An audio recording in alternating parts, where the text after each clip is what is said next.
Audio's messed up at all, but hi everybody. We're going to start the stream officially right now. My name is Russell Lepp, or John, with the Academy of Interactive Arts and Sciences, and if you've been watching us this entire week, we've been talking to D.I.C.E Awards nominees, which is coming up on February 18th. And today I'm very fortunate to be joined by Noah Hughes with Crystal Dynamics. Hi Noah, how's it going? Hi. Awesome. And Noah, first off, congratulations. Your studio has the most DICE Awards nominations, with 9 different nominations for Rise of the Tomb Raider. How do you guys feel, and how do you guys feel about all the accolades and critical acclaim so far? Yeah, thank you. It's such an honor. Certainly, we're excited to make great games, and we're always proud of them when we finish them. But it definitely feels extra good when we have people sort of acknowledging our achievements in various ways. And I think one of the fun things about the multiple nominations is just I think I always feel lucky to work at a studio like Crystal, and it's great to see the recognition across so many disciplines. So I think Mm. for me, it just validates all the hard work that we did and helps validate what a cool studio we get to work at. And that's awesome. And I guess a couple introductory questions. What do you do at Crystal Dynamics, and how long have you been with the team so far? Yeah, I'm creative director on the Tomb Raider reboot and Rise of the Tomb Raider, but also function as one of the franchise creative directors, managing just Tomb Raider in general. And actually, I've I first started working at Crystal in 1993. Yeah. I took a little bit of time off in the middle, but I've actually spent nearly 20 years here at Crystal in total now. So a lot of that overseeing Tomb Raider franchise, but it's been a great journey. So I have the opportunity to dive into particular projects sometimes, like Mm. Rise of the Tomb Raider, and also help shepherd the direction of the studio and the franchise. So That's it's awesome. been a great ride. No, and talking about that right a little bit, how has Laura really evolved for you throughout your tenure at Crystal Dynamics?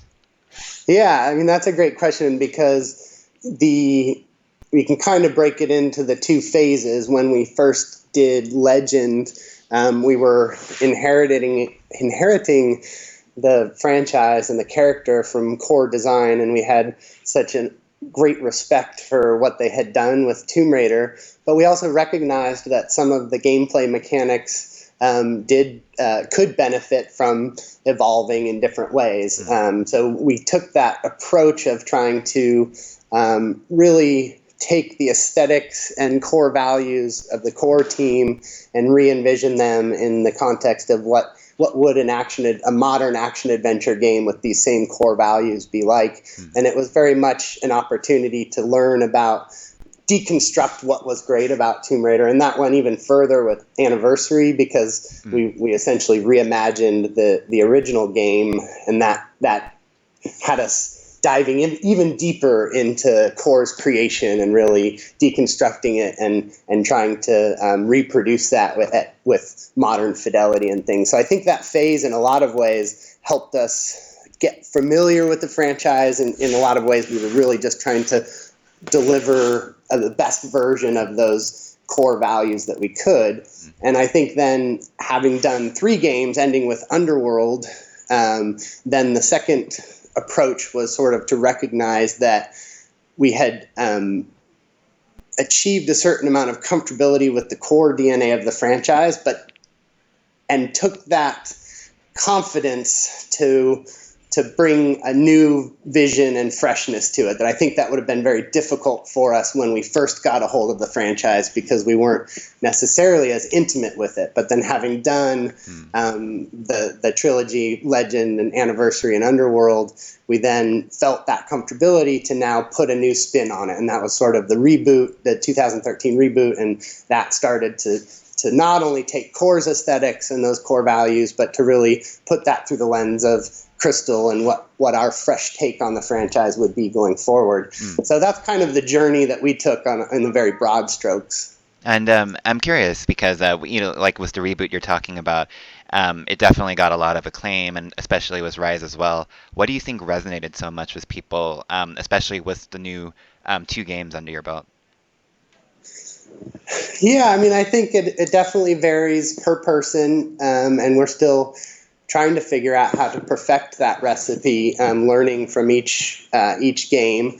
But I think where we started with was Lara as a character that she always represented great gameplay experiences, the combat and traversal and exploration and puzzle solving and adventure and all of that, Mm, and was a great icon of a character. But part of our vision for the reboot was to peel back the layers a little bit and really understand Lara, the human, and what it would be like to be a young person starting down this path of becoming a Tomb Raider. mm, And I think we definitely got some positive reinforcement for that character centric approach, and really the journey that we took you on, not only in terms of the myth and the puzzles, but in terms of Lara mm. and who she is and who she's becoming. So that defined a lot of our goals with the reboot. And it's something that I think resonated with people. But I think there's lots of other facets in terms of game design. We really embraced sort of a Metroidvania structure and tried to blend these fast-paced, riveting story moments with some player-driven exploration and non-linearity. So I Mm. think there's different facets that worked for different people. But I think for us, it really started with Lara as a character. Awesome. And I guess going a little more with that question, Laura as a character, for people that aren't familiar with the sequel as much, how did Laura really evolve in this one in terms of both character and I guess even the game design itself? Yeah, I think our theme for this chapter for Lara's journey was to um, more proactively pursue tomb raiding and the mysteries, secret mysteries lost to time that represents. That in the first game we sort of saw Lara forged into a survivor, and these would become the tools with which she would unlock secrets in these hostile and remote locations. But in the case of the first story, it really was the means by which she escaped the prison of that island. Mm, And what we wanted to do with this story was take those skills and now use them to proactively seek out and unlock some of these ancient secrets. And then to the gameplay side of that, not only did we want this to be Lara's journey as a Tomb Raider narratively, and diving deeper into those tombs, we also added things like the language skill for example, and that was that expression of saying, hey, how do we take what Lara does as a Tomb Raider of finding ancient tomes and deciphering ancient languages and turn that into a gameplay mechanic. So we tried to do both of story and gameplay, really celebrating her archaeological brilliance and her pursuit of these ancient mysteries. mm. And now I guess going on to the challenges, what are some of the maybe hardest challenges you faced in this sequel, especially with the high expectations from the first one? Yeah, I mean, even just diving in with high expectations is a little intimidating, but for us, we kind of immediately were inspired by things that we could do this time that we didn't necessarily do last time. Um, so I guess for us, we found inspiration in, basically the last game left a lot of things that we felt inspired to pursue. So this game, we started out pursuing a lot of those things that we had already had an inkling that Lara wanted to do, or game mechanics that wanted to emerge. Mm, And so this gave us that opportunity to build on that foundation and add those things that seemed exciting to us. cool. And what are you most proud of from the game now that you've seen everything and you've seen the culmination of your work? Um, I mean, for us, we always think about things we can do better. Like I said, we try to continue to respond to fan feedback, but we really like seeing positive reinforcement of both Lara's journey, but also some of that commitment to exploration and tombs and puzzles. That for me, I'm very excited to see Lara getting becoming that hero that we want her to become. So for me, it's fulfilling to see that both narratively and mechanically having that reinforced by the fans of saying, yes, we loved going back to the tombs, and we love the exploration, and we want to see more of that. So that was very rewarding for us to take that conscious effort to bring that into this version more than we did in the last one. Mm. And so that's exciting. In terms of fan engagement as well, how much do you take into account just what the fans are saying, or do you look over the subreddits? I mean, is there anything like that do you do nowadays? I do. I mean, I definitely believe in feedback, and we do play testing as we go, and I spend a lot of times in the forums and things like that. And the one thing is that you can't please everyone, Mm. so it can be dangerous to try to make a game that's everything to everyone. Mhm. But I also value what passionate fans we have that have such a great intimacy with what was great about Tomb Raider and Lara as a character. So for me, I feel I share that ownership of this franchise with them, and so it is important to me that although we can't make everyone happy, that we are trying to learn from that perspective and that passion and that insight that our fans have. Cool. Just a few more questions from me. I guess from your years of experience in the industry itself, what's one of the big changes that you're really excited by that you've seen happen or is going to happen soon? I'm um,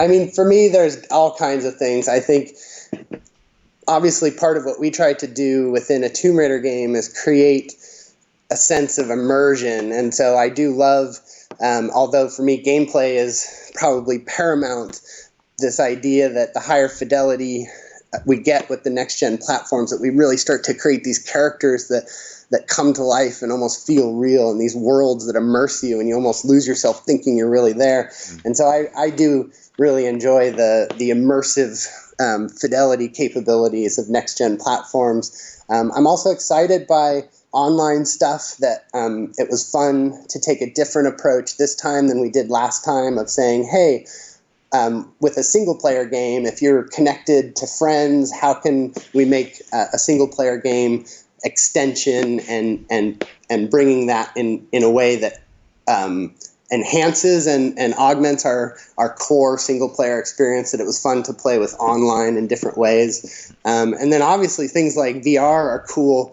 We have no plans specifically for VR, but just as a game geek within the industry right now, Yeah. I love seeing that new technology opening up some new doors for new types of experiences. So I think it's always is true, but it feels like it's a great time to be a gamer right now. That's awesome. And I don't disagree with you. There's so much exciting tech and exciting evolutions out there. If you don't mind me just asking, I was hearing that you put game design first, and could you maybe elaborate a little more on what you mean by that in terms of when you're creating a game like Rise of the Tomb Raider, what comes first, the game story or the game design? Yeah, I mean, and it's not, I guess, first is a tough way to say it, but what we recognize is that a movie can have great graphics and great storytelling, but a new movie will never have great interactivity. So it's not so much that gameplay is the most important part, but it's the unique thing that we offer. So part of what we try to do as a studio is deliver those amazing graphics and a great story and great pacing that you'd get out of a movie. But if we do it in a way that isn't great fun and rich and interesting because it's interactive, then we've left something on the table. So it's less about saying gameplay is more important and more about saying that it's what's special about the products that we make. So we need to make sure that we're celebrating that. And you see that just as an example. I brought it up in the context of a Metroidvania design, and where those two things relate is stories are linear, but to feel like you're earning your way through the world rather than just going where you're told, just pushing forward to the next thing. And we try to blend that of saying, how can we have this linear story with great pacing, but how can we do it in a way that the player feels like they're in control, that they're driving their exploration and their ability to progress and those types of things. So that's just a quick example of a Metroidvania structure blends sort of a linear narrative with a player-driven agency and gear gating and things like that. So Yeah. we love those philosophies of blending the arts together. No, really cool. You referenced Metrovania too, of course. Any favorite games that you like to be inspired by, or that you just play for fun in general? Yeah, I mean, I'm drowning in games right now. Some amazing. I could just live in Fallout and things like Metal Gear Solid has such fantastic AI and things like that. So all kinds of games right now. I can hardly draw myself out of. But I'm also inspired by classics. I say things like Metroidvania, but Zelda is probably one of my favorite franchises ever, and something like Ocarina of Time, I think, is one of the greatest games ever made. So that just, I guess, I love classics, especially some of Miyamoto's designs. I love Mario's vision for character control. Mm. So I think I tend to be inspired by some of those classics, but then try to learn from all the best modern game designs in terms of what we're doing to create more open worlds and richer systems of simulation and things like that. No, I mean, one interesting comment I heard from Rise was, not only did they feel like it was a Metroidvania, but they really felt the influences from Zelda, Legend of Zelda series as well, really heavily, even more so than in the previous one, which was, for them a really fun, homage and callback. Yeah, yeah, and I think for that, that comes from a certain respect for what those classics brought to the table, but then room to deliver these immersive experiences in ways that you never could do back then. Mm-mm, very cool. In terms of what's next for Crystal, I know you guys just are in the process or almost about to be releasing the PC version of the game, correct? Yes, we just released the PC version. That's exciting. Very cool. Yeah. And I heard it's beautiful. I heard a lot of great things about it. Other than the PC release, what is next for the studio, and what do you guys hope to do next? Well, we have, I think, a little bit more under the season pass coming out, some of the downloadable content, including Cold Darkness. So we're still working on some of that. And beyond that, I think probably anything more than that starts to be a little bit spoilery. So I'll probably have to leave it there. But we do have some fun things we're doing in the live space right now with the downloadable content and stuff. No worries. I guess my last two questions for you. One would be for anyone that hasn't played the game yet, what would be your quick pitch for them in terms of, why they should be playing it, and what do you think people would get out of it, gamers would get out of it, I would guess. Yeah. Yeah, that's a great question. I mean, I think if we put tomb raiding as an example, this idea that what that means to me is you're exploring these worlds with rich story and immersive environment. So you're going and feeling like you're discovering something that hasn't been discovered for centuries, and you're able to decipher what happened here originally, and how it's an expression of some common real world myths. So I think that idea of really immersing you in this mythical world of exploration and discovery is something that I hope people take out of it. But we also blend that with pacing, and we really want to make sure that that in addition to catering to exploration, that at any given moment there's something fresh, that you're going from a puzzle to combat to discovery to a new gear item. So we really try to keep variety and pace coming. So I think if I could pitch someone, it's those two things: that classic moment of discovering a tomb, the awe-inspiring standing at the base of an amazing discovery, combined with this fun game that always keeps you on your toes and keeps things interesting. Mm. Someone from the chat just asked, is this game longer than the reboot?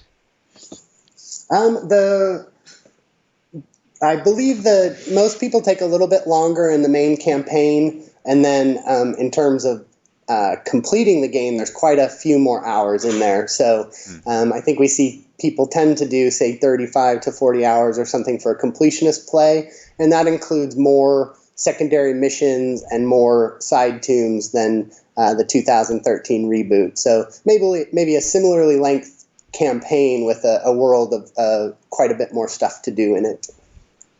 Very cool. And for people that have played the game already, is there a particular Easter egg or something that maybe people don't know about well enough yet, or any secrets that someone has not discovered yet? Um, hmm, that's a good question. I can't speak to Easter eggs. I do think I guess some of the things that just developments insight along the way that people may not know. For example, we have an opening sequence where she approaches the tomb that we see in the video here, and then she's in a Jeep in the cinematic, and we actually had a playable version of the Jeep sequence at one point, and that Oh, was really? something you see along the way as in development. We sort of sometimes we add things we didn't have, and an example of that would actually be sprint. So Mm, those are sort of two examples, which is we went most of development with a Jeep drivable, a playable Jeep sequence, which in the end wasn't worth it for our player experience. But similarly, we went a lot of the game development without sprint, and it's something that we we wanted so much that we actually sort of did a diving catch, so to speak, to get mm. that in at the very end. So those are just some fun little insights into the game changing shape as we went. That's cool. And does that happen often where, I mean, it sounds pretty obvious where, you create an idea and it obviously changes throughout development of the life cycle of a game. Yeah, and it's one of the things that's tough of saying sometimes if you get rid of something that's not great, you can make something that you have better. So you're always trading focus, and so sometimes it actually makes a better game to stop chasing something that didn't really make sense Mm. for the gameplay or the story at that moment.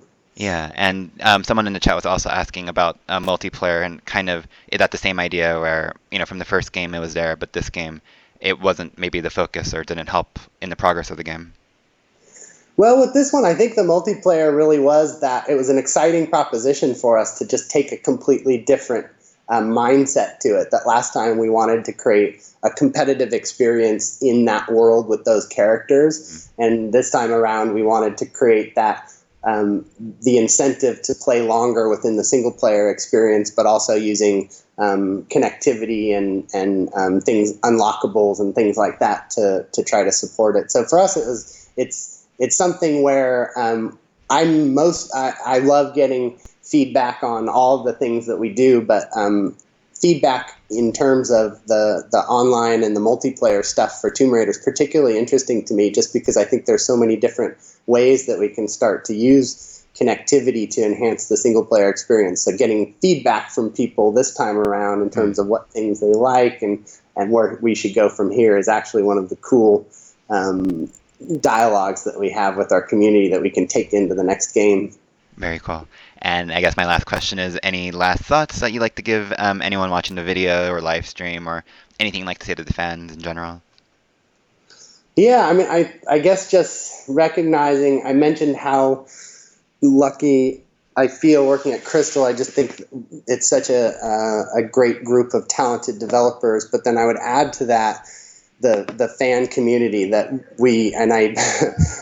Other games probably say this, but I really believe it when I think we have one of the best, most passionate fan bases out there. And so for me, I'm always grateful for the fans and the passion and the inspiration that they give us. And ultimately, I hope to, each time we make a Tomb Raider game, my deepest hope is that we're doing right by the fans and we're doing right by Lara. So I wanted to really just thank the fans for being such an inspiration to us here at Crystal. No, very cool. And I think all the fans thank you and the team as well for creating both Rise of the Tomb Raider and the original reboot as well. So thank you so much for the games and thank you so much for your time and congratulations once again.